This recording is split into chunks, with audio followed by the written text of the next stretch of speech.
the subject for tonight is leaning. Let me start out with the subject of fear, because I've noticed over the 4.5 decades of being a pilot and flight instructor that a lot of pilots are afraid of leaning and afraid of the red knob. And I thought it would be instructive maybe to start out talking a little bit about why that's so, and then hopefully by the time we're done, everybody will be very comfortable with the red knob. I got some theories about why so many pilots are afraid to lean, and I think a lot of it has to do with how they were trained when they were primary students. Because I think a lot of the fear that pilots have of the red knob came from their flight instructors. We'll talk a little bit about why that is, but there are a lot of issues with flight instruction. There's also a lot of old wives' tales around about things like detonation and pre-ignition and burn valves that suggest that, you know, if you lean too aggressively, you're going to blow up your engine. One of the most popular sayings that I hear, and I think this comes out of a lot of flight instructors' mouths, is fuel is cheaper than engines. So, you know, don't if you want to keep your engine happy, give it plenty of fuel. All of those things turn out to be very bad advice, and operating engines without leaning them adequately, it turns out to be not doing the engine any favor at all. And the best way I can think of to illustrate that is to talk a little bit about some things that happened in flight schools, because I think a lot of the problems we have with pilot leaning procedure comes from their primary training. When a student pilot first learns to fly, the flight instructors tend to not talk about leaning because the poor student is so busy trying to master basic stick and rudder skills and, you know, keep the dirty side down and not damage anything that they don't want to distract the student with any more than they have to. So they figure, well, we'll deal with the red knob later, and then after a while, what's called the law of primacy kicks in, which is basically says the way you're taught to do something first is the way that you remember it for the rest of your life. And once you learn something wrong, it's very hard to unlearn it. So if as a primary student you're taught, you know, leave the red knob alone, you may very well be carrying that notion of leave the red knob alone throughout your entire career as a pilot, unless somebody corrects it, and it's hard to unlearn something like that once you learn it. Some very interesting lessons were learned at the world's largest flight school at Embry-Riddle Aeronautical University in Daytona Beach, Florida. Back, I guess it must have been about 15 years ago now, in the winter of 1998-99. Embry-Riddle operates the world's largest fleet of primary trainers, and at that time, about 15 years ago, they were in the process of replacing their old fleet that was mostly Cessna 150s and 152s and stuff with a new fleet, at least what at that time was a new fleet of aircraft that coming out of the newly restarted Cessna factory in Independence, Kansas, Cessna 172 R&S airplanes that were powered by Lycoming IO360 L2A engines. These are simple, great training airplanes, fixed pitch propellers. They were just equipped with the standard instrumentation that Cessna was putting into those airplanes back then. No fancy engine monitors or anything like that. And as had been the tradition at Embry-Riddle for a long time, the flight instructors were generally taught not to distract primary students with mixture management, and to teach them that to just basically leave the red knob alone unless they were up at altitude above 5,000 feet. And when you're training in Florida, where everything is at sea level, you don't spend a whole lot of time above 5,000 feet. So basically, the students weren't leaning at all. So as they were starting to train in this fleet of beautiful new aircraft that they had just acquired, these Cessna 172 RNS aircraft, they started having problems. And the problems got so bad that in the winter of 98, 99, Embry-Riddle actually grounded most of its fleet of new Cessna airplanes because they were being plagued with engine problems. A lot of people were getting scared. There were engine hesitations. They had problems with rough running engines. They were fouling spark plugs. And they didn't know why. And so they wound up calling Cessna. And Cessna got real interested in this because Embry-Riddle had the world's largest fleet of these airplanes. And Cessna called their buddies over at Lycoming, because these were powered by Lycoming engines.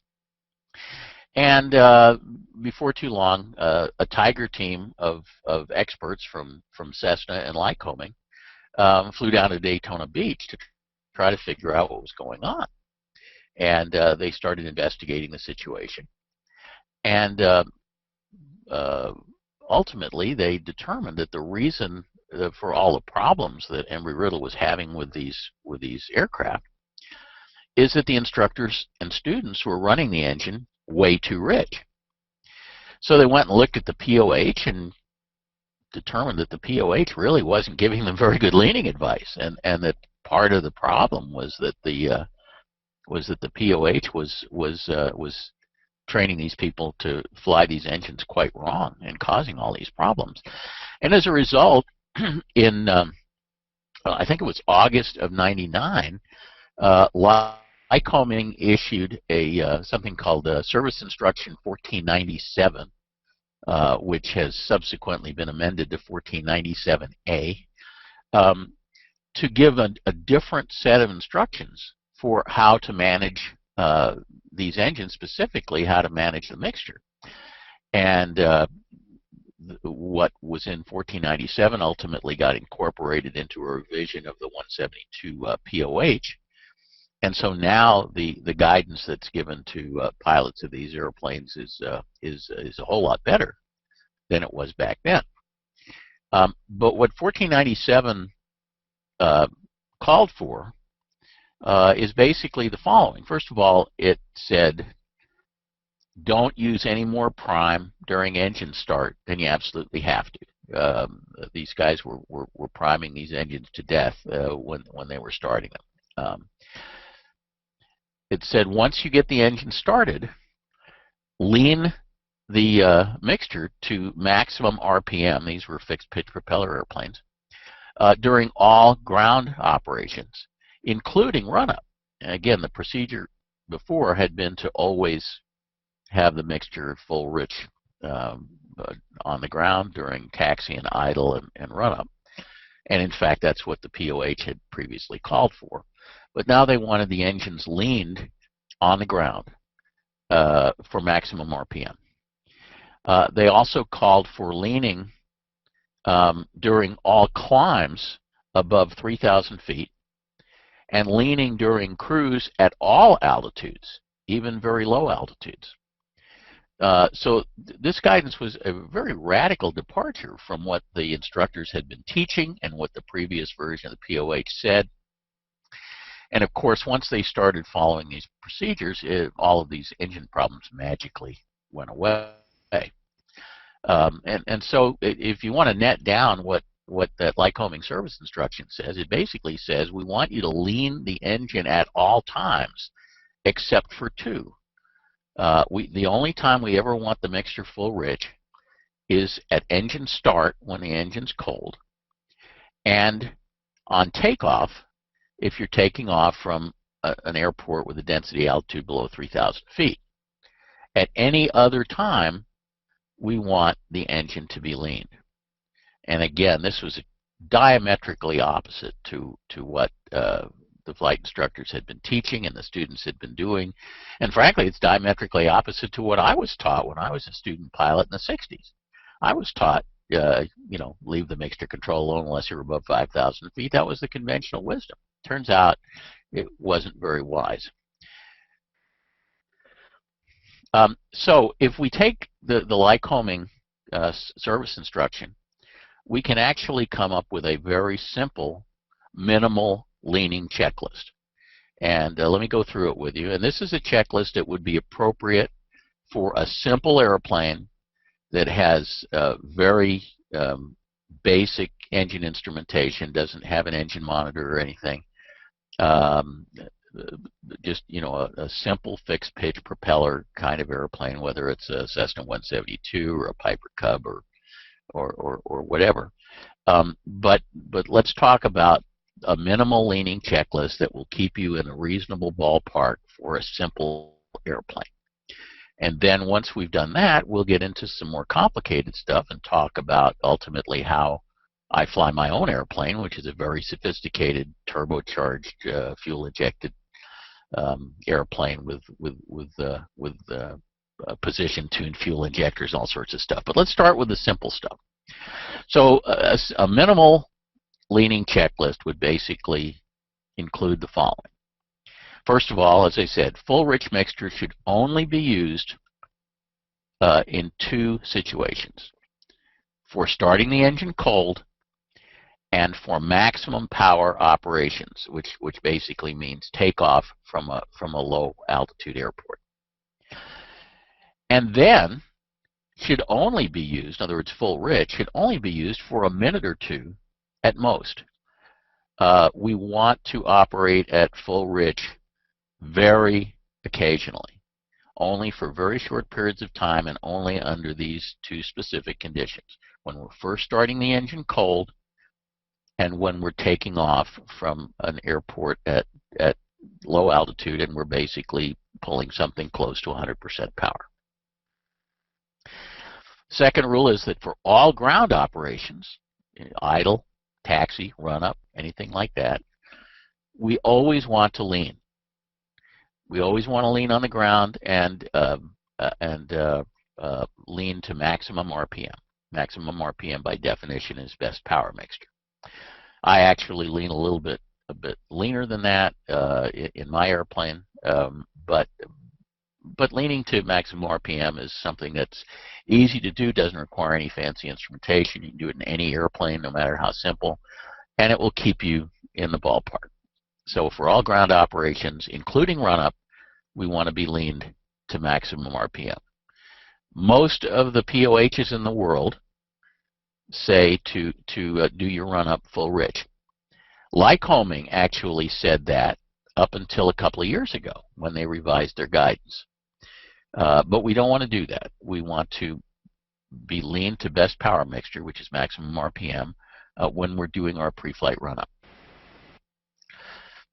For takeoff and climb above 3,000 foot density altitude, we want to lean for maximum RPM. So if we're taking off from a high altitude airport, we want to be lean to best power mixture. This assumes a fixed pitch prop. For a fancier airplane with EGT and so on, we'll have a different rule. But again, this will keep you in the ballpark, and you can do this on any airplane. For cruise at any altitude, we want to lean to the onset of engine roughness. In other words, lean until the engine starts to complain, and then richen just enough to restore smooth operation. Not any more than that. We want to be as lean as we can possibly be without the engine complaining. And that's it. That's the whole checklist. So if we want to kind of summarize this on one slide: full rich only for cold start and takeoff. For ground operations, lean to maximum RPM. For takeoff below 3,000 feet, we want to be full rich. For takeoff above 3,000 feet density altitude, we want to lean for max RPM. For climbs above 3,000 feet, we want to lean for maximum RPM. And for cruise at any altitude, we want to lean as far as we can lean without the engine complaining. Lean to the onset of roughness. And that, if you fly a real simple airplane, you're excused. We're done. That's all you need to know. That'll keep you out of trouble. Now, so as you can see, this isn't rocket science. But since it's early yet, we'll get into a little bit more of rocket science, and we'll go a little bit deeper into the subject, and we'll start talking about how you might lean a more sophisticated airplane. So I'm going to sort of switch from cookbook mode into theory mode for a while. Talk about the things you really need to know to understand why we do what we do. And then towards the end, I'll go back into cookbook mode and sort of give you a cookbook for a more sophisticated airplane. So that's the plan here. So let's start off talking about full rich and why operating the engine at full rich is a terrible idea. It's a terrible idea because full rich is too rich. Our aircraft engines have their mixture set up to be horrendously rich with when the mixture control is all the way into the full rich position. And the reason they're set up that way is really twofold. First of all, we need a horrendously rich mixture in order to start the engine cold. Now, most of us are used to car engines and lawnmower engines and all sorts of other engines. And literally every other kind of engine that we deal with other than aircraft engines have some enriching device that's used for starting. On older cars, it was called a choke. Nowadays, a lot of our cars have computerized fuel injection, and the computer has an algorithm that knows that the engine's cold, and it gives it an extra rich mixture for starting. If you're starting your Briggs & Stratton lawnmower, you know that you have to pull the choke lever before you pull the starting cord. Otherwise, you can pull away forever and the engine won't start. Because these engines require an abnormally rich mixture in order to get started when they're cold. But we also know that once we start the engine, we have to get rid of that abnormally rich mixture. If you started your Briggs & Stratton lawnmower and then forgot to turn the choke off and try to go mow your lawn, the poor lawnmower would be belching black smoke out the exhaust. It would be very, very unhappy. I'm old enough that the first car that I learned to drive in, which was a 59 Plymouth or something like that, actually had a manual choke control. You don't see those anymore. But it was just like a lawnmower. You had to pull out the choke in order to get the engine started, and then once the engine started, you push the choke back in. Aircraft engines are among the very few gas engines that we ever deal with that don't have a choke. So they're just set up to be very, very, very rich. And once we get the engine started, we're supposed to pull the mixture control back. If you don't do that, you're running the engine at this abnormally, horrendously rich mixture, and it's not good for the engine. The other reason that we set full rich mixture very rich on aircraft engines is because unlike almost any other kind of engine we deal with, whether it's lawnmower engines or car engines or whatever, we run aircraft engines at 100% power. We do it regularly. We do it on literally every takeoff, as long as the airport's at a fairly low elevation. And when you run an engine at 100% power, you need to give it an extra rich mixture to get what's called adequate detonation margin to prevent the fuel from detonating, because you're pushing it right to its octane limit. So we need this extraordinarily rich mixture both for cold starting and for full power operation. But we have to understand that very rich mixture is completely inappropriate for any other circumstance other than those two things. And we have to make sure that we don't run the engine full rich at any time other than those two times. And during those two times, we're doing it very briefly. We're only going to have the mixture full rich for, maybe 30 seconds when we cold start the engine. Then we're going to lean it out once the cylinder head temperature starts to register. And we're only going to have the mixture full rich on takeoff for at most a couple of minutes. So that's really important. So again, if we use full rich mixture at any other time than those two, it's like trying to drive around in your antique car or your lawnmower and forgetting to push the choke in. It's real bad. Here's an interesting thought experiment just to sort of get our heads in the game here. Imagine you have a pail of gasoline. Make it 100 low lead if you like. Light a match, drop it in the pail. What happens? Nothing happens. The match goes out. You can't light a pail of gasoline with a match. The pail of gasoline is a very rich mixture. It's too rich to burn. So if you drop a match in a pail of gasoline, the match goes out, and it's a very short story. Nothing happens. If we want to get this gasoline to actually burn, we have to mix it with air, and we have to get a fuel-air mixture that actually sustains combustion. So one way we could do that is to saturate a rag and then drop a burning match on the rag. That saturated rag is emanating gasoline vapors, which are a fuel-air mixture. And typically, if you saturate a rag and then drop a burning match on the rag will start burning. They call those Molotov cocktails or something. It's not a very nice burning. It tends to be not a very hot flame. It tends to be very dirty and put out a lot of black, ugly smoke. But it burns. It is a fuel-air mixture it's a rich mixture, but it is capable of sustaining combustion. Well, what if we want to make that burning rag burn hotter and have and get rid of all that ugly black smoke that's coming out of it? We can blow air on the burning rag. We call it fanning the flames. By blowing air on that burning rag, we're creating a leaner mixture. There's more air for a given amount of fuel.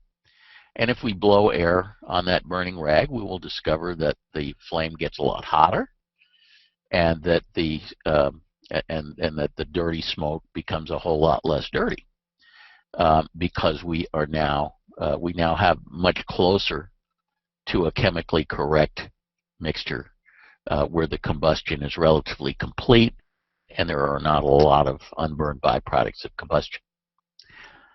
However, it's a really good idea to light the rag first and then turn on the fan. If we turn on the fan first and then try to light the rag, the chances are we won't get the rag to burn. Because to get the ignition to start, we need this very rich mixture. Then we add some extra air to get an efficient mixture. So if you keep that picture in mind, you'll sort of get an idea of what we're trying to do with the mixture control in an aircraft engine. We want to start the engine with a real rich mixture, then we want to lean it out so that the combustion is reasonably efficient. Here's a diagram. It's kind of ugly. It came out of an ancient Pratt & Whitney manual for an old radial engine, but it sort of illustrates the kind of general envelope of fuel-air mixtures that are capable of sustaining combustion. And I don't know how well you can read this because it's a little bit busy, but you'll see that on the vertical axis is percent power from 0 to 100%, and on the horizontal axis are various fuel-air ratios, starting with real rich ones on the right and moving to real lean ones on the left. And you can see in this diagram that gasoline is capable of sustaining combustion over a rather wide range of fuel-air ratios, ranging from about 1 part fuel to 8 parts of air by weight on the rich side, to 1 part fuel to 18 parts of air on the lean side. And pretty much any mixture in that rather wide range from 1 to 8 to 1 to 18, is capable of burning. If the mixture is richer than 1 part fuel to 8 parts air by weight, then it won't burn. The mixture is too rich to burn. If it happens in an engine, we say we flooded the engine. If you drop a match into a pail of gasoline, it won't burn because it's too rich. On the other side, if we get the mixture leaner than about 1 part of fuel to 18 parts of air by weight, the mixture is too lean to burn. And that's what happens when we pull the mixture control at the end of a flight. We generate a mixture that is so lean that the engine quits because the mixture is too lean to burn. But pretty much any mixture in that envelope from 1 to 8 to 1 to 18 is capable of sustaining combustion. In that very wide envelope, there are several interesting mixtures. At about 1 part fuel to 12.5 parts air, we get what's called best power mixture. That's a mixture at which we can get the maximum horsepower out of an engine. It's not the most chemically efficient mixture. It actually is a little richer than that. It doesn't provide the very cleanest exhaust. In fact, when we operate at best power mixture, there's a fair amount of carbon monoxide in the exhaust. If you have a carbon monoxide detector in your airplane, a sensitive digital one, you can actually tell the difference with carbon monoxide readings in the cockpit between a full rich takeoff and when you lean the mixture for climb. You notice a dramatic drop in carbon monoxide. But it is the maximum power point. We call it best power mixture. In an airplane with a fixed pitch prop, it's the mixture that gives maximum RPM.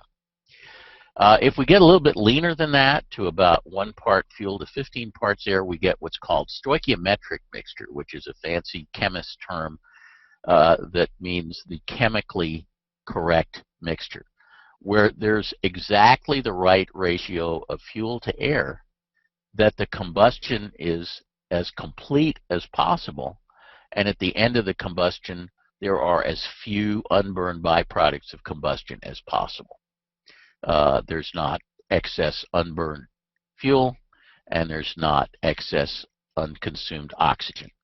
That stoichiometric mixture is what we as pilots generally refer to as peak EGT, because it corresponds to where the EGT gauge, if we have one, maxes out. If we continue to lean a little bit further than stoichiometric and get on the lean side of peak EGT, or what's called lean of peak, we reach something called best economy mixture. Best economy mixture is the mixture at which the engine gets essentially the best miles per gallon, if you will. All of the cars we drive nowadays operate in that lean of peak regime and with best economy mixture. Not so much because it gives best economy, but because it minimizes bad stuff in the exhaust, and everybody's all worried about the environment nowadays. But if you have a modern car with a computer-controlled engine, it basically runs almost all the time way on the lean side of peak in the region of best economy. You notice that when we do get on the lean side, the power starts to drop off a little bit. If we're operating at best economy mixture at a 1 to 16 ratio, the engine is only putting out about 90% of the power that it was capable of putting out at best power mixture, but it's doing it very much more fuel efficiently, and we'll get into some specific numbers about that. But anyway, this is sort of the envelope of where an engine is capable of operating, and it's a very, very wide envelope, and there are some interesting specific points on that envelope that we just talked about. So again, just to review, stoichiometric is the chemically perfect ratio.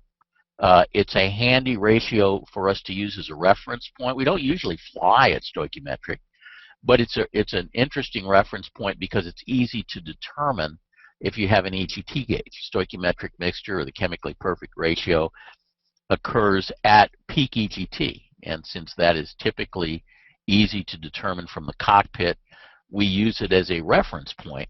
And then we talk about operating so far on the rich side of peak or so far on the lean side of peak. And when we say peak, we really mean stoichiometric mixture, or chemically perfect mixture. As we said, best power mixture occurs on the rich side of that chemically perfect ratio. It uses about 20% more fuel than stoichiometric, and it adds only about 3% more power. Not a really good deal to use 20% more fuel to get only 3% more power. It's even worse deal when you consider the fact that airspeed varies with the square root of power, and so adding 3% or adding 3% power by using 20% more fuel only gives you about 1.5% more airspeed. So we normally don't want to be flying around at best power mixture unless we absolutely positively need absolute maximum horsepower because it's some maximum performance maneuver. But that's not normally where we would want to run the engine. Best power mixture, I mean, just because it's not very economical, and we don't get very much airspeed for that substantial amount of excess fuel. And today, with avgas being $6 or $7 a gallon, people don't want to be throwing it out the proverbial window. Best power mixture typically occurs somewhere around 75 to 100 degrees on the rich side of peak EGT if you're using EGT as a reference. Best economy mixture uses about 20% less fuel than stoichiometric, and the price you pay is a loss of about 10% power, or about 5% airspeed. So if we're willing to sacrifice 5% of airspeed, we can reduce our fuel consumption by 20%, which to me sounds like a pretty good deal. And that's why I normally cruise my airplane right in the general vicinity of best economy mixture. I almost always cruise my airplane on the lean side of peak.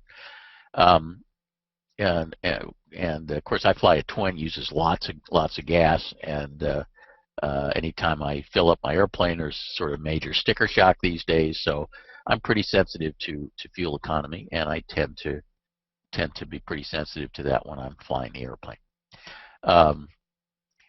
Best economy mixture normally occurs somewhere in the 30 to 70 degrees lean of peak range. If you're flying a carbureted engine, you may not be able to get that lean because the engine will start to run rough.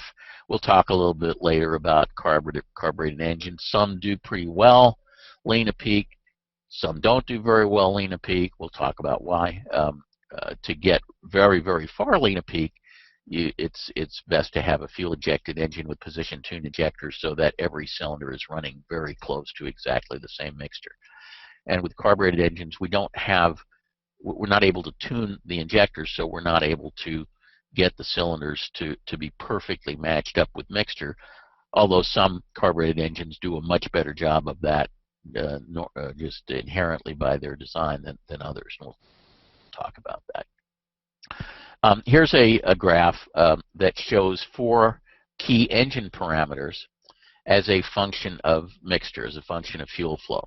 Fuel flow is on the bottom, and we've got lean on the left, rich on the right, and these 4 curves are marked EGT, exhaust gas temperature, cylinder CHT, cylinder head temperature, BHP, brake horsepower, that's the horsepower output of the engine if we had it hooked to a dynamometer, and the lower curve is called BSFC, brake specific fuel consumption, and it's sort of the inverse of miles per gallon. The lower that curve is, the more fuel efficient the engine is operating.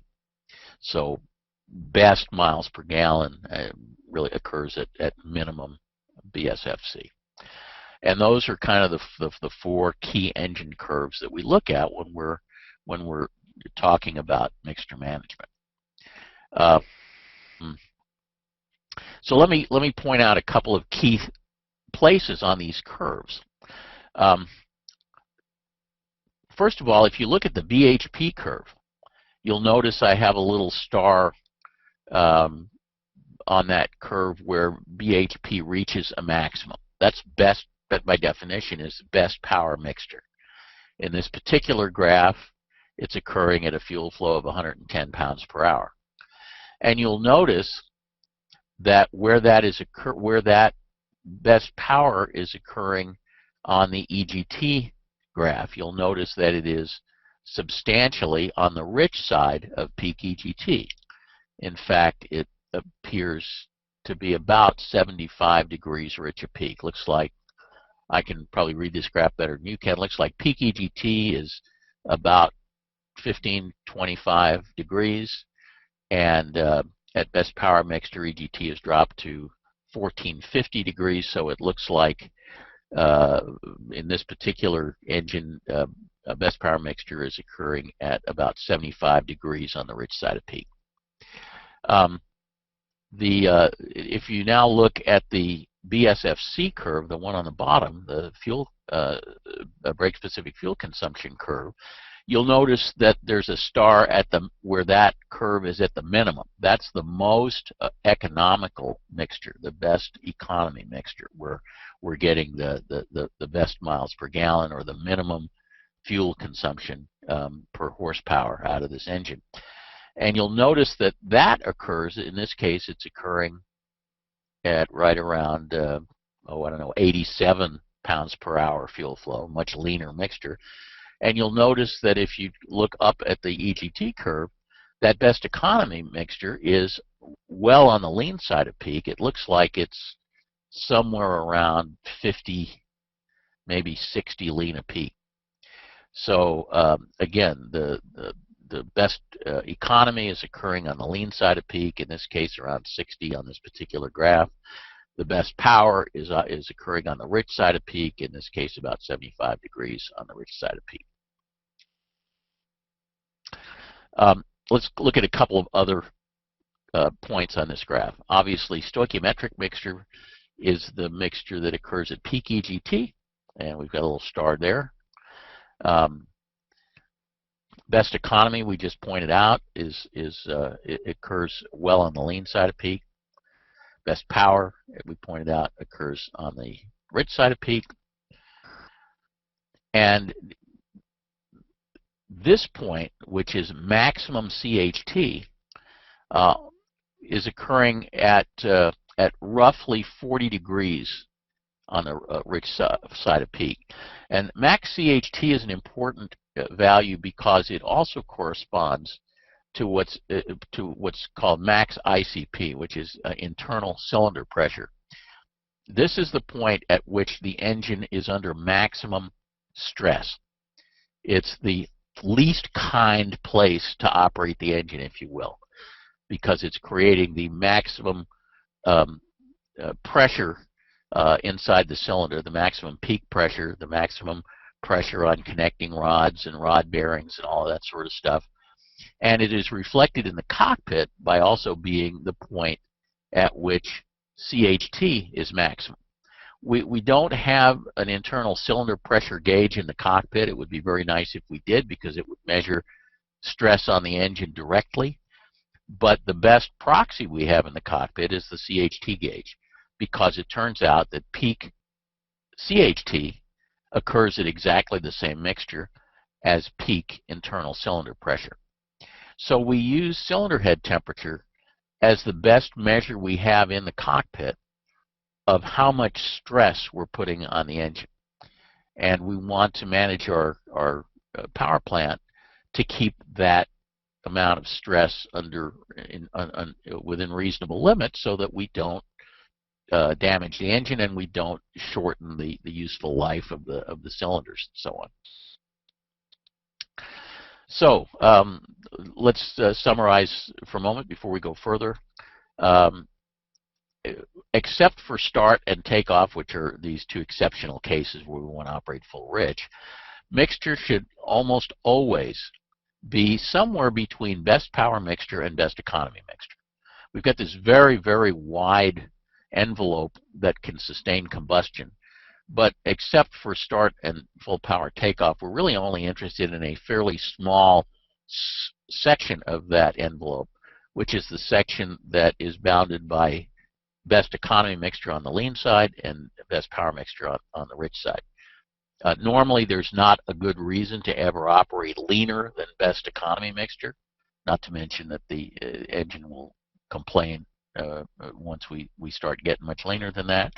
And there's no reason to be operating on the rich side of best power mixture, except if we need an extra rich mixture to provide detonation margin for 100% power operation, or to allow for cold starting. Those are the only two times that we would operate on the rich side of best power mixture.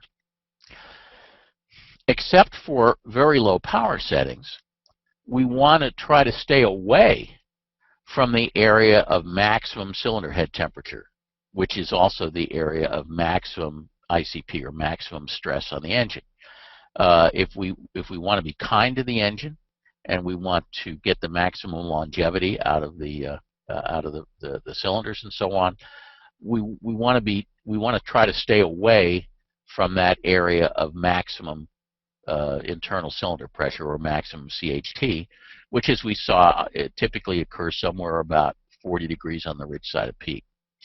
Now, unfortunately, many pilots were taught to operate almost exactly there.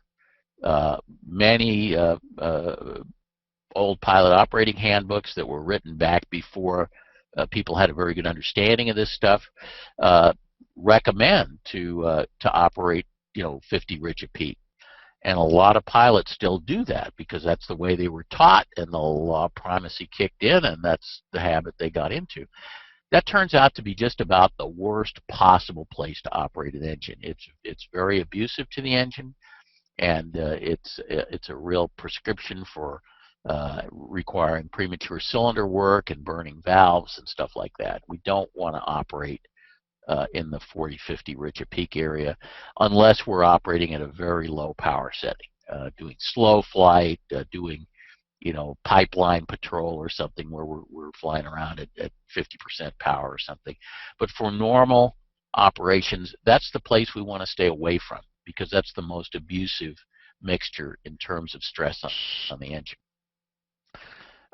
And again, if we start at best power mixture and lean from there, which is say 75 to 100 rich at peak, and lean to peak EGT, we reduce fuel flow by about 20%, and we only sacrifice about 1.5% of airspeed.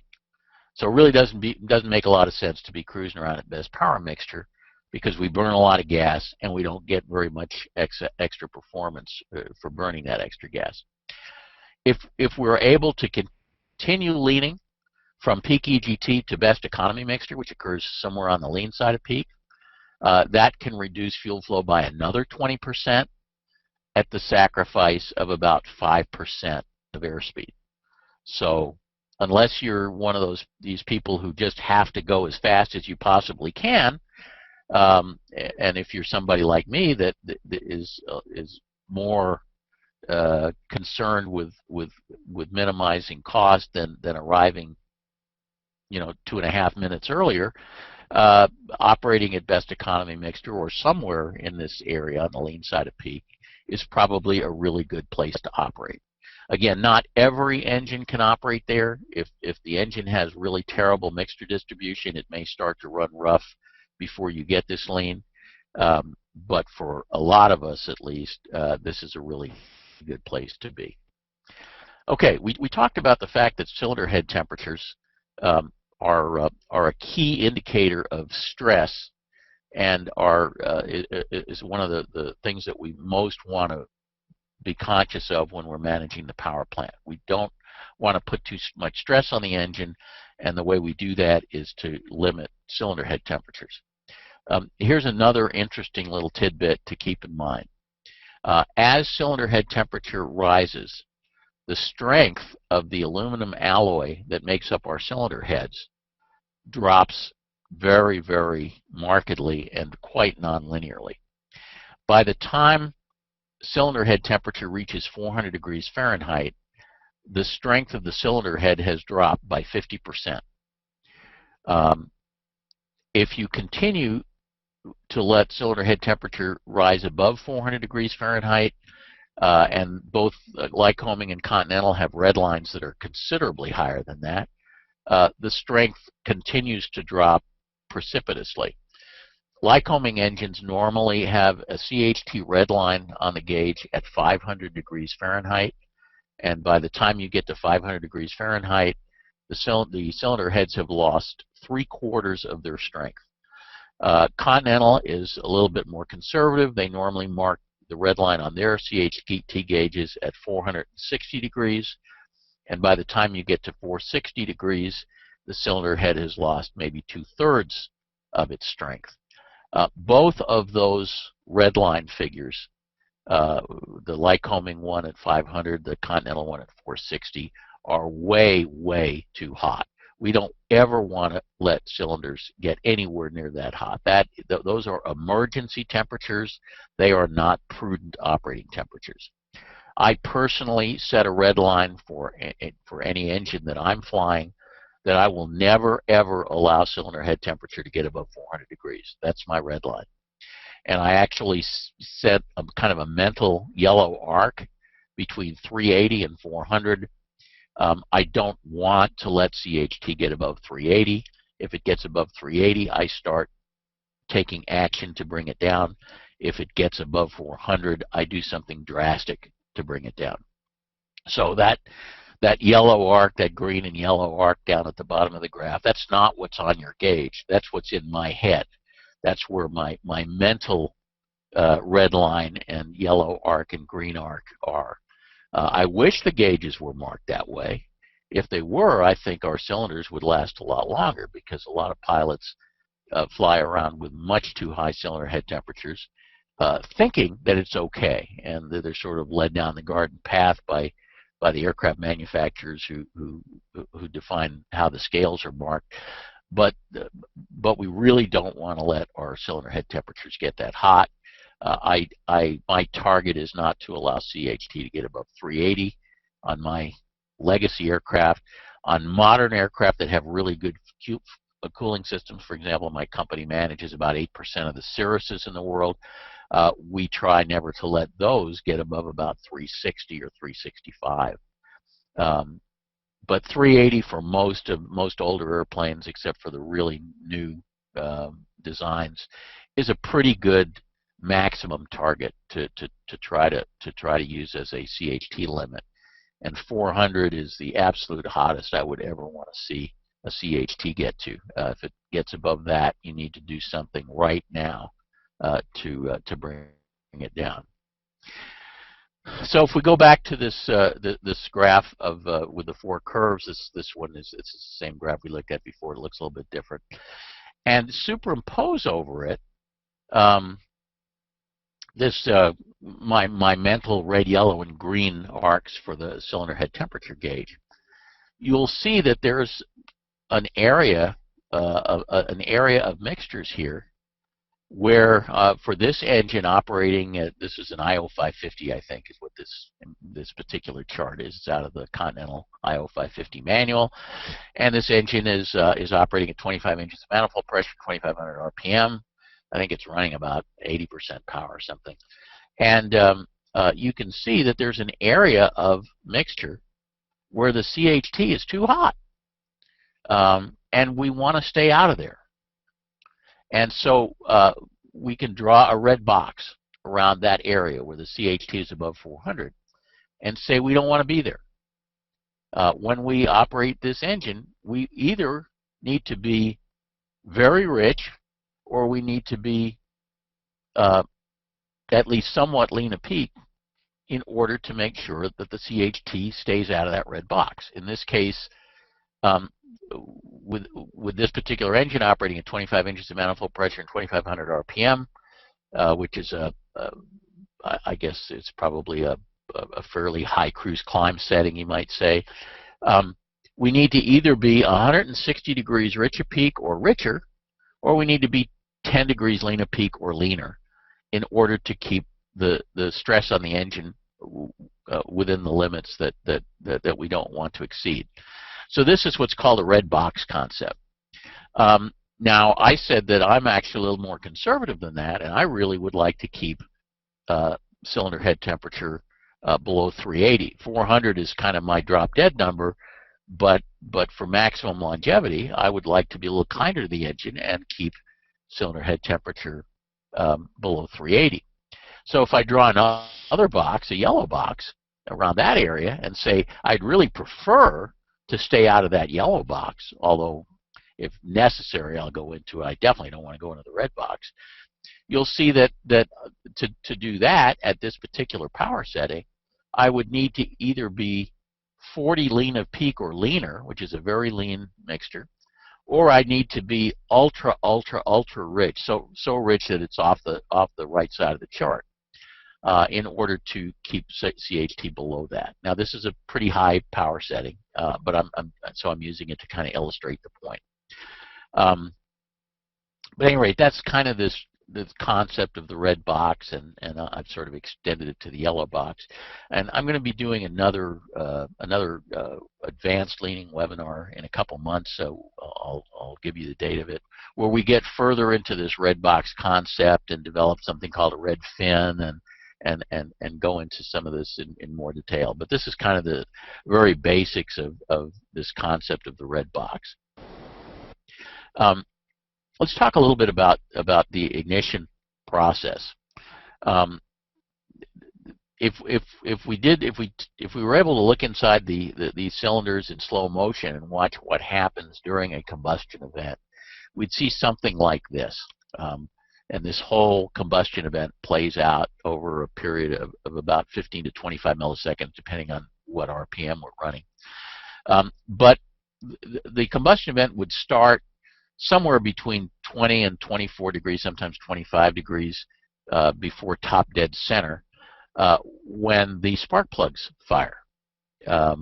Most aircraft engines are timed somewhere between 20 and 24. There are small Lycomings that are timed at 25 degrees before top dead center. I think there are some other really old engines that are timed at 28, but Lycoming has changed its specs, so it doesn't do that anymore.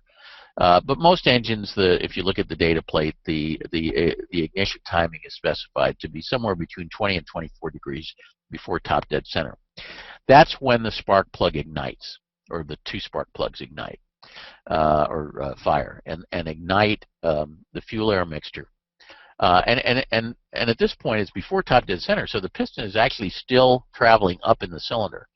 But we have to ignite the mixture real early, because it takes a very long time, at least in engine terms, before the fire really gets roaring and we start generating any significant pressure out of the deal. So we ignite the mixture early.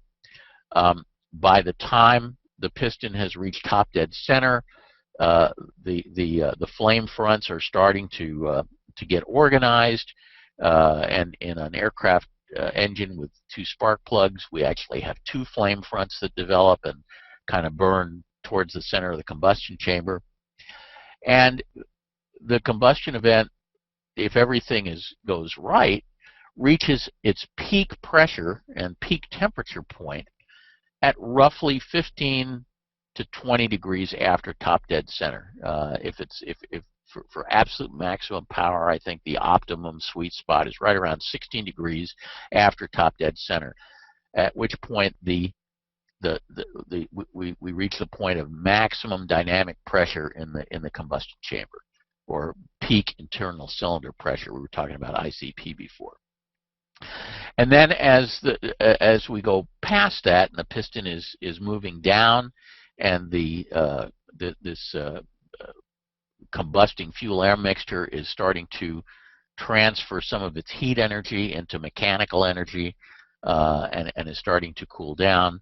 The mixture expands and it cools, and then eventually, quite a bit later, the exhaust valve opens, and we basically say, hey, we've gotten everything out of this combustion event we're going to get, and the rest of it we just let go out the exhaust valve, and and get rid of it in preparation for the next combustion event. So this is sort of the time sequence of what goes on in the combustion chamber. And what's really important is to notice that peak pressure has to occur somewhere around 15 to 20 degrees after top dead center in order for this to really work correctly. If the peak pressure occurs around 15 or 20 degrees after top dead center, then the geometry of the piston, connecting rod, and crankshaft throw are such that the energy of combustion can efficiently convert itself into rotation of the crankshaft and actually produce meaningful power by turning the propeller and propelling us forward. That's what we want to have happen. If the peak pressure occurs too early, the geometry of the connecting rod and crankshaft throw and stuff are not in a position to be able to allow that pressure to convert itself into mechanical energy. And so all we do is put extremely high stresses on the engine components and create extremely high internal temperatures, but we don't get that energy to be converted into useful work. So it's sort of the difference between a gun and a bomb. And so it's getting the peak pressure point to occur in this sweet spot of 15 to 20 degrees after top dead center is absolutely critical in order that the engine be able to produce power in some reasonably efficient way and to not get overstressed. So if we put a pressure sensor inside the cylinder, and we can actually do this there are a few test cells in the world. This data came from the General Aviation Modifications Inc. test cell in Ada, Oklahoma, where they install special tricked out spark plugs in aircraft engines, and those spark plugs have little pressure sensors built into them that are connected to computers and can display all of this stuff in real time. And we take a look at what actually happens instantaneously inside the cylinder. We get pressure traces that looks like this. The very bottom trace with the little dotted line is what happens if we just rotate the engine with the starter and with the mags off. There's no combustion. The piston comes up. The pressure increases until it reaches a peak at top dead center, and then of course the piston starts coming down and the pressure decreases, and we get this no combustion curve. If we flip the mags on and we actually start lighting a fire, in this case at 22 degrees before top dead center, you can see the effect that fire has. That middle curve represents normal combustion, where the pressure keeps rising right up through top dead center and right up to a peak in this case at 16 degrees past top dead center, which is just about perfect. And then at that point the pressure starts decreasing, and in this case we reached a maximum internal cylinder pressure of 800 psi, which is pretty typical for a normally aspirated piston aircraft engine. Turbocharged engines sometimes get up around 1,000. If on the other hand the combustion proceeds too rapidly, or alternatively if we set off the spark plug too early, and the peak happens too early, we wind up with that top curve. And the top curve, which is called detonation, is showing that first of all the pressure rises too high, puts tremendous stress on the engine, and when it starts getting up, in this case up above around 900 psi, the fuel air mixture actually starts to go unstable, and instead of burning smoothly like it's supposed to, it starts developing little localized hot spots and generates all sorts of shock waves and nasty stuff inside the cylinder that can actually, if it's bad enough, do real damage to the engine.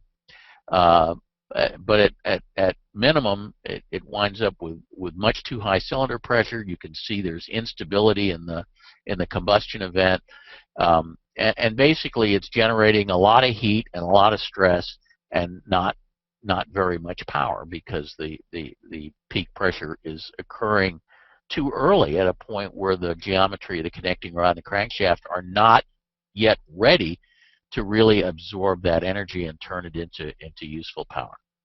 So that's bad. We don't want that to happen. A couple of more of these graphs. I'll go through them very, very quickly. Here's an interesting graph of what happens when we vary the mixture. From full rich, you can see the arrow number 1, full rich, and we lean it to best power mixture, and then we continue to lean it to peak EGT, and then we continue to lean it to 50 lean at peak, and then ultimately we lean it to 100 lean at peak. And you can see what happens to the pressure curve. And what you'll notice is, first of all, the peak pressure gets higher and higher until we get to best power mixture.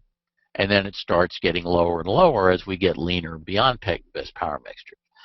But the other thing you'll notice is that the peak pressure point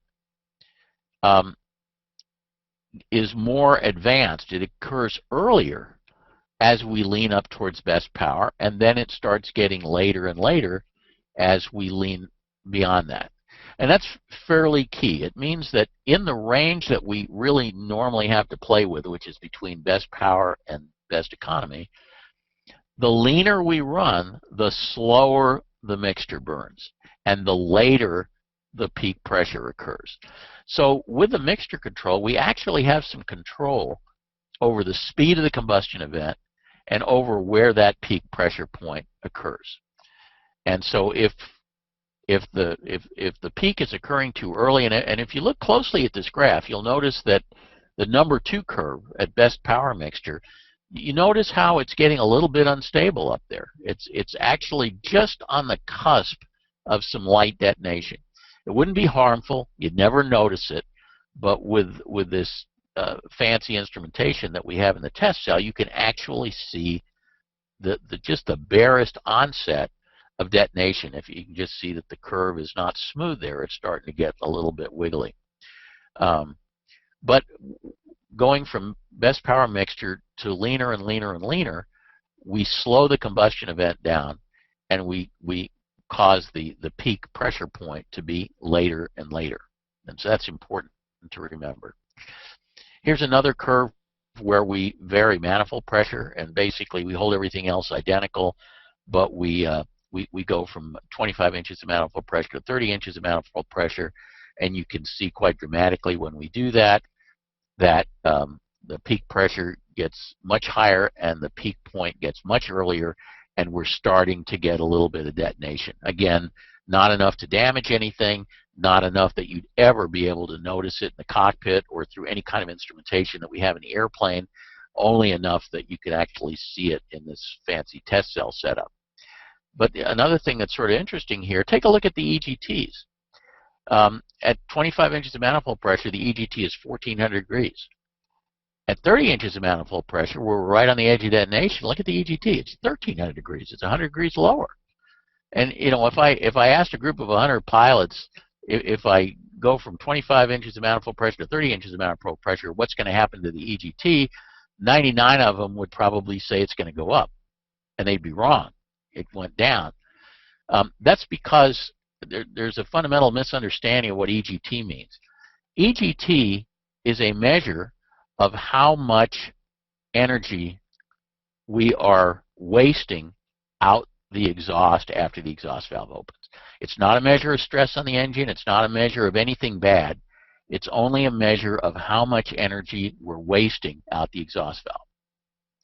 And with the 30 inches of manifold pressure, because the peak is occurring earlier than it should,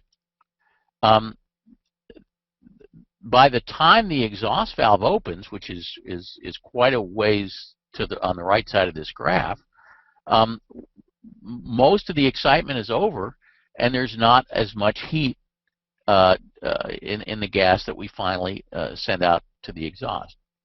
The notion that high EGT somehow corresponds to high stress on the engine is not only wrong, but it's almost totally backward. The measurement of stress on the engine in the cockpit is on the CHT gauge, not on the EGT gauge. Finally, here's another chart where we varied the RPM. And we're basically leaving everything else the same, and we're reducing RPM. This is obviously controllable pitch prop airplane from 2,700 RPM to 2,500 RPM. And as we reduce the RPM, you'll notice that the peak pressure goes up just a little bit, but the peak occurs earlier. Why does the peak occur earlier?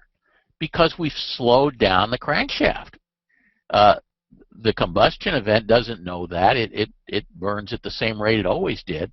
But in terms of crankshaft rotation, it reaches a peak earlier because the crankshaft is rotating slower. So we're basically, by changing the RPM, we're changing the timeline. So by reducing RPM, we cause the peak pressure point to occur earlier. By leaning the mixture, we cause it to occur later. If we do the two at the same time, if we reduce RPM and lean the mixture at the same time, the two will probably cancel out. Important to understand that. So just to summarize some key takeaways here. If peak pressure occurs too early, this is a really bad thing. CHT will be excessive. That's how we'll know it in the cockpit. Peak pressure will be excessive. It's going to be very tough on the equipment. If it's bad enough, a detonation may occur. Components of the engine may be overstressed. If peak pressure occurs too late, that's not a really bad thing. We lose a little power. We lose more energy out the exhaust valve, so EGT will probably go up. If it's very extreme, where the combustion event is still going strong by the time the exhaust valve opens, we might hear a popping sound. It's called afterfiring, where the combustion event is actually completing outside the cylinder in the exhaust pipe.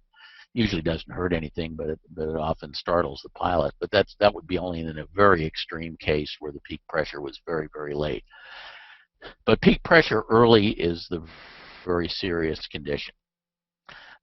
So from the cockpit, we have the ability to adjust when this peak pressure point occurs in several different ways.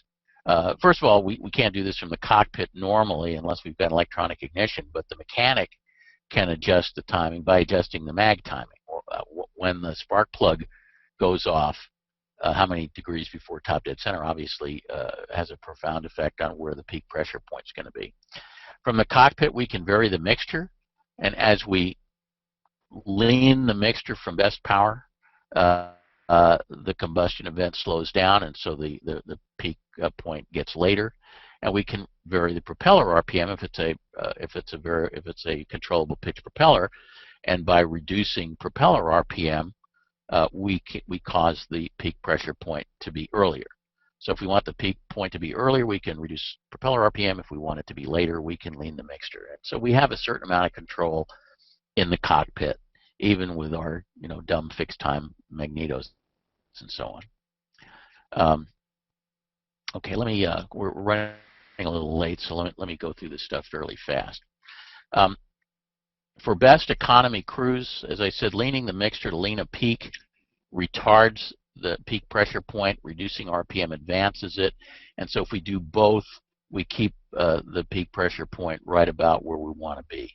And so when I go into cruise, I normally will reduce RPM substantially and also lean the mixture substantially to a very lean mixture.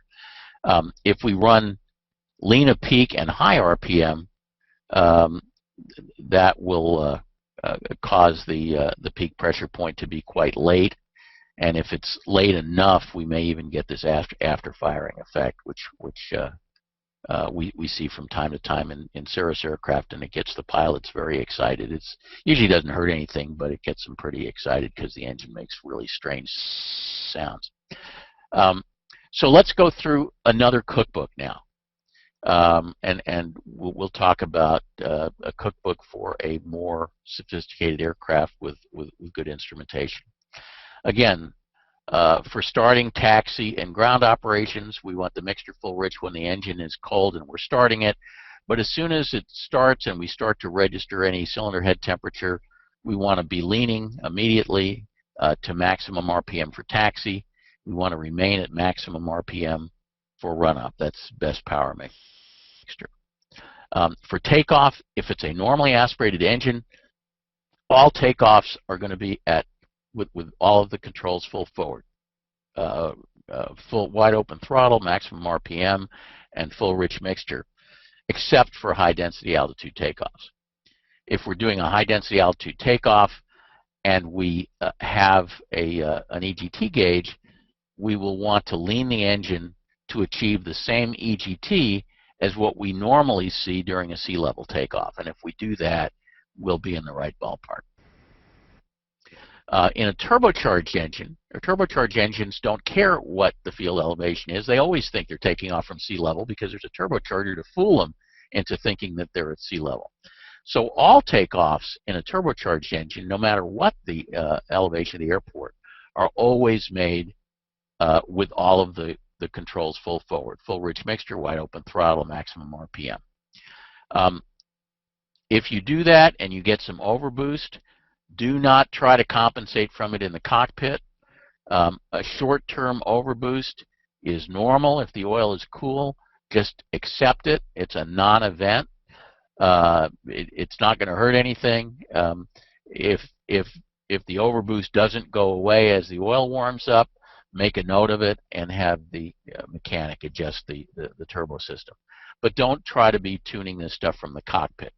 On a turbocharged airplane, we always want all of the controls to be full forward. The only exception to that would be something like a Cessna TR-182, where you don't have an automatic controller on the turbo system and you're actually controlling it manually with the throttle. But the vast majority of turbocharged airplanes have automatically controlled wastegates, and we always just want all the controls full forward on takeoff.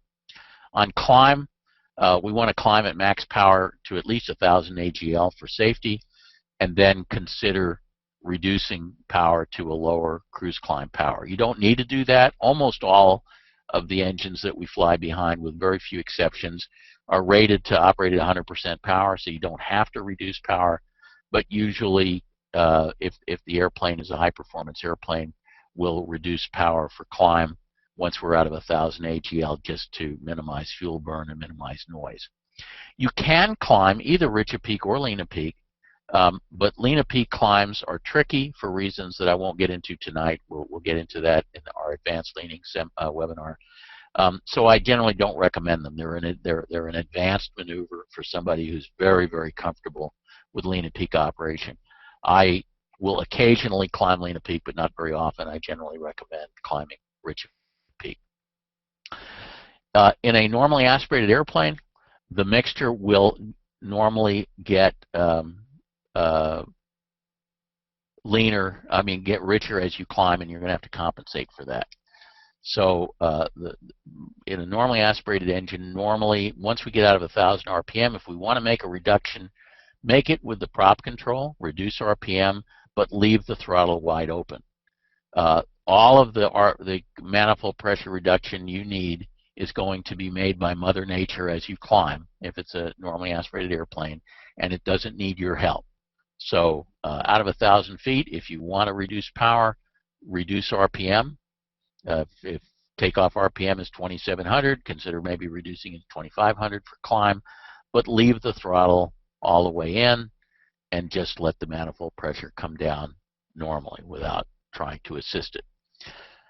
If your fuel system doesn't have automatic altitude compensation, and some do but most don't, you should lean as you climb to keep the EGT constant.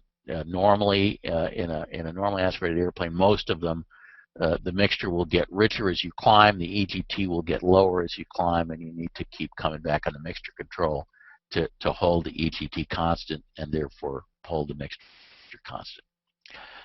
Once we get to cruise altitude, it's decision time. What do you want to do? Do you want to cruise Richa Peak or Lena Peak? And do you want to go fast or do you want to go far? In other words, are we trying to get the most speed out of the airplane, or are we trying to get the most fuel economy out of the airplane? Most of the time when I'm flying, I mostly fly closer to go far mode than to go fast mode, but that's my own personal preference. But you need to decide what your objective is. If you want to go as fast as possible, then you want to lean as close to best power mixture as possible without exceeding your target CHT. As I said, my target CHT is 380 degrees. I don't want to get hotter than that. So if I lean to best power mixture and my CHT is hotter than 380, I need to bring it down. How do you bring it down? Well, if you're lean a peak, you lean more. If you're rich a peak, you're riching more. But we want to get out of the red box, and in my case, I want to get out of the yellow box. And we know from the previous graphs we looked at how you do that. If you're on the lean side of peak, you need to lean to get even further on the lean side of peak, and if you're on the rich side of peak, you need to get further on the rich side of peak. Usually takes a lot of enriching and only a little leaning to bring CHT down because of the slopes of the curves that we saw earlier.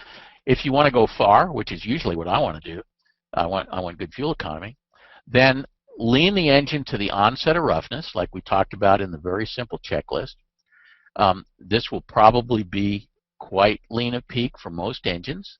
It might be near peak EGT for some cranky carbureted engines like the 0470s in Skylanes that have sort of notoriously bad mixture distribution. And then once you have gotten a very lean at peak mixture, then if you have a GPS coupled fuel totalizer, which that calculates what your fuel reserve is going to be at the destination, which is a very handy device to have if you do a lot of cross-country flying, you can look and see how much fuel reserve it's predicting you're going to have. And if there's more fuel reserve than you need, and normally I always want to have an hour fuel reserve, then you can consider running a little bit higher power and going a little bit faster as long as you still have adequate fuel reserve. But to start out go far mode, you want to go to basically best economy mixture, which is normally leaning the engine as far as it can be leaned before it starts getting rough. And then you can fine tune it from there based on what your mission requirements are. Okay, time for descent. Lower the nose. Now, if you're in a turbocharged airplane like mine, or one with an altitude compensating fuel pump, then you don't have to do anything. The mixture will take care of itself, and you just lower the nose and descend. If you have a normally aspirated airplane and it doesn't have altitude compensation, which most normally aspirated airplanes don't, then the mixture is going to get leaner as you descend, so you're going to have to manually richen it as necessary. And again, we're going to use the same procedure we did in the climb, just richen the mixture as necessary to maintain constant EGT. If you forget to richen the mixture, it's no big deal because the engine will get leaner and leaner and eventually get lean enough that it starts complaining at you. It starts running rough and you say, oh, I forgot something, and then you'll richen. So if you forget to richen in the descent, the engine will remind you.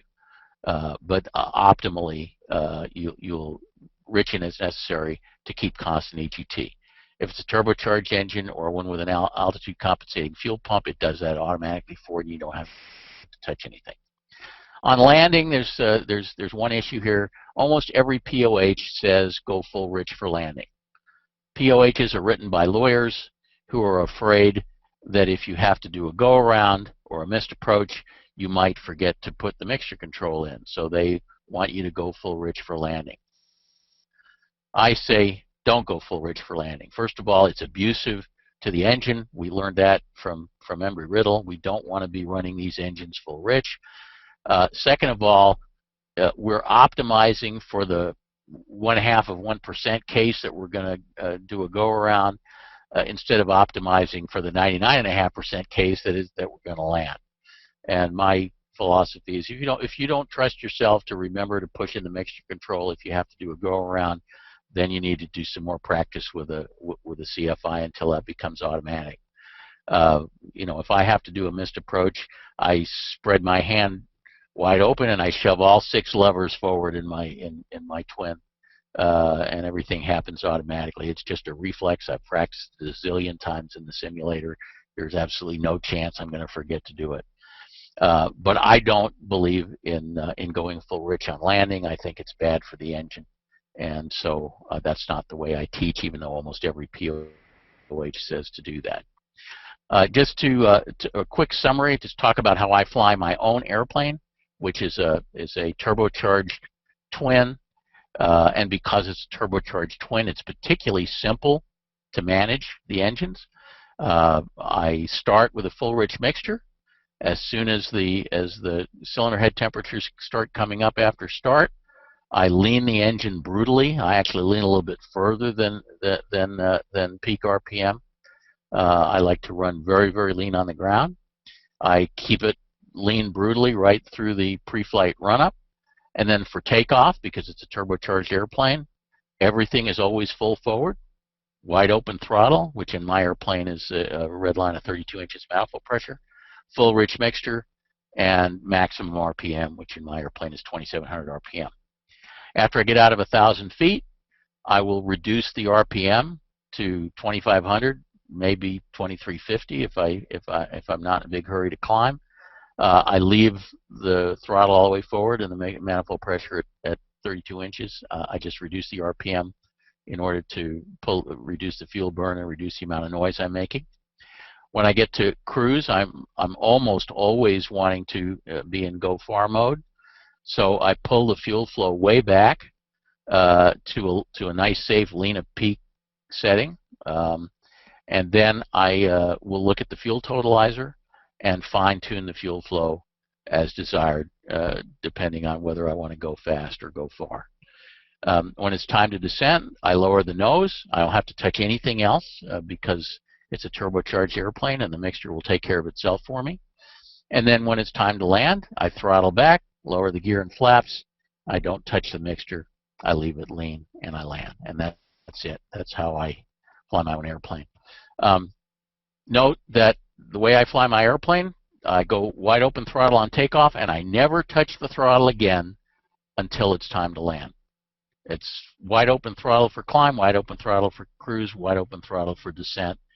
And if I could figure out a way to land the airplane with wide open throttle, I'd do that, but I haven't figured that out yet. So, but basically, I tie wrap the throttles all the way open. Once I get to altitude, I go to lean at peak cruise, and then I typically never touch the engine again, the mixture controls again until I shut down. I leave the mixture lean at peak for descent, right through landing, right through taxi, until it's time to shut down the engine. The fact that my engines are turbocharged with an automatic wastegate and an automatically compensating fuel system keeps things dead simple, although my airplane is considered to be a very, very complex airplane. From a pilot workload standpoint, it's a very simple airplane because everything pretty much takes care of itself. We'll run through a couple of frequently asked questions. Isn't limiting CHT to 380 degrees very conservative? Yes, it is. I'm a nut on engine longevity. As most of you guys know, my engines are up at 205% of TBO right now. Cool CHTs translate into long cylinder life, and the way I operate my engine, I'm more concerned about a good engine longevity than I am out of getting a few more knots. Not everybody does. Not everybody is of that philosophy, and if you want to go fast and are willing to change some cylinders along the way, that's fine. But my philosophy is to keep the engine in a nice low stress area, and it has paid great dividends in terms of longevity. Is it possible for CHT to be too low? It is possible, but it's very rare. The only downside of very low cylinder head temperatures is that if the cylinder head temperatures are low enough, there won't be adequate lead scavenging, and you'll start to get some lead deposits inside the cylinders and on the piston crown, and notably on the spark plug. So when the spark plugs come out for maintenance, check them. If they don't have lots of lead deposits on them, you're fine. If you're getting a lot of lead deposits on your spark plugs, or particularly if you're seeing lead-fouled spark plugs, then maybe your cylinder head temperatures are too low. We very seldom see that as being a problem, except in loiter mode airplanes like pipeline patrol or surveillance airplanes or things that fly around at 40 or 50% power all day long. Can a carbureted engine operate lean at peak? It depends on how good or bad the mixture distribution is. In my experience, most carbureted Lycomings can operate lean and peak quite well, except some of the experimental ones that have cold induction system, which provides more power but screws up the mixture distribution. Certain carbureted Continentals, notably the 0470s that are used in Cessna 182s, have notoriously awful mixture distribution and are very difficult to operate lean and peak. You can sometimes get them to operate a little bit lean and peak with a few tricks that I won't go into, but their mixture distribution is basically horrible because of the design of the induction system. But most carbureted Lycomings do pretty well in lean and peak. Doesn't lean and peak risk burning exhaust valves? Absolutely not. It actually reduces the risk of burned exhaust valves. High cylinder head temperatures and excessively rich mixtures are the two major risk factors that cause exhaust valves to burn. Again, my engines are a perfect example of the kind of tremendously good longevity one can get by operating engines lean and peak. My EGTs are running higher when I operate lean and peak. Won't that harm the engine? I think I addressed that already. It's a common misconception that high EGTs are harmful to the engine. That's not the case. It's high CHTs that are harmful to the engine. If you want to be kind to your engine, you need to pay attention to cylinder head temperatures and keep them at or below a reasonable target. Don't try to keep EGTs low. That's just a mistake. For turbocharged engines, we typically will have a turbine inlet temperature gauge that has a red line, typically 1650 or 1750, depending on the turbocharger. And we normally want to keep TIT below that red line, except for short periods of time, like, for example, when we're transitioning from lean and peak to rich and peak or vice versa. It will typically go above red line, but it doesn't hurt anything unless we keep it up there for a long period of time. If you're interested in this subject, there is a wonderful course available from Advanced Pilot Seminars, advancedpilot.com. It's expensive. They do a live course typically twice a year. It costs $1,000, a 2.5-day course. They offer a very good online course, which will take you multiple days to complete and cost $400. But if you want to become a real guru on this subject and go into this much, much deeper than we're going to be able to do, this is an excellent course. I am going to be doing a follow-up webinar in July, an advanced class on leaning where we get into some more elaborate things, and I get into the red box and red fin stuff. And so we'll be doing that in a couple of months. And with that, Tim, I'm sorry we ran kind of late. I'm not sure whether we're going to have any time for questions or not, but that's it. Okay, Mike. Well, great, man. That was a lot of good information. There's a lot of misunderstandings out there. I can tell even from the questions. We do have a lot of questions, but sorry, folks, we won't be able to get to them tonight. We've already passed Tim, our. Let me just make an offer that I did try to pre-answer some of the questions with my FAQ, but for those of you who had questions that weren't answered, and I'm sorry that we ran out of Q&A time, please go ahead and email me the questions. My email address is on the screen right now, and I will do my very best to respond to every one of them. As I mentioned, I'm actually going in for some minor surgery. So I may be out of service for a couple of days, but I will get to any questions that you email me, and I will get answers to you. Thank you very much for that offer, Mike. I'll pick one question out here which was repeated a few times, and that is, what about new engines and leaning on a new engine? What sort of recommendation would you have for that? Do you take that as meaning break-in? Yeah, break-in. Okay, well, break-in is an interesting subject. It might even be one that we do a webinar on someday. But to make what's a possibly long story short, to break in a new engine, we want to run it at very high power, and we want to do, and it will run very high cylinder head temperatures because there's a lot of friction going on in the cylinders. So we basically want to run it at as high power as we possibly can while limiting the CHTs to a reasonable value, but one that's a little higher than what we would normally accept. Typically, I set a maximum cylinder head temperature for the break-in flights of 420, which is higher than my normal emergent or my normal 400 limit. Obviously, it's well within the manufacturer's red line, but it's higher than I would normally like to see. But the key thing is, if you run the engine really hard, most of the break-in should be complete within an hour. And so my method of break-in, which has worked many times very successfully, is to run the engine at as close to full takeoff power as you can for about an hour, doing everything in the book to keep cylinder head temperatures at 420 or below, typically full rich mixture, high air speeds, very flat climbs, cowl flaps full open if you have cowl flaps, basically everything you possibly can do to keep the cylinder head temperatures cool.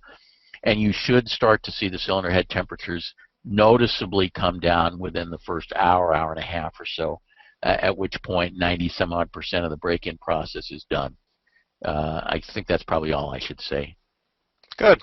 Well, good information, and a webinar on that probably would be an interesting subject for a lot of folks. Well, Mike, thank you so much for your time tonight. Excellent presentation, and as you pointed out, the advanced class for leaning is on July 3rd, which will be a Wednesday evening at 8 p.m. Central Time. So, with that, folks, thank you all for tuning in tonight.